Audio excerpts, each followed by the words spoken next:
আসসালামু আলাইকুম রহমতুল্লাহ। ওয়ালাইকুম আসসালাম ওয়া রাহমাতুল্লাহি ওয়া বারাকাতুহু। বড় ভাই ভালো আছেন? জি আলহামদুলিল্লাহ। ভাই আপনি এখানে কতদিন যাবত এই হোটেলটিতে আছেন?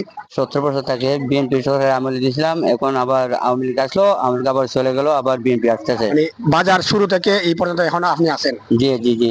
আমাদের পুরনো দোকানদার এখানে চকবাজার গাগটিয়া, চকবাজার বাদাঘাট ইউনিয়ন, থানা তাহিরপুর, সুনামগঞ্জ জেলা।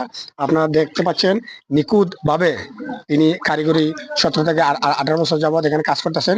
কি সুন্দর মচমচে খাবারগুলা আপনারা দেখতে পাচ্ছেন। খুব স্বাদ, গরম গরম সকালে রুটি নাস্তা করা হয়, আর দুপুরে আপনাদের আছেন গরম গরম। আমরা গরম গরম কিছু করতে পারছি না। আমাদের কাদির ভাইয়ের জন্য সবাই দোয়া করবেন, যেন ভবিষ্যতে মানুষকে ভালো খাবার উপহার দিতে পারেন। গাকুটিয়া চকবাজার থেকে বিদায় নিলাম, আমি হাসান আহমেদ।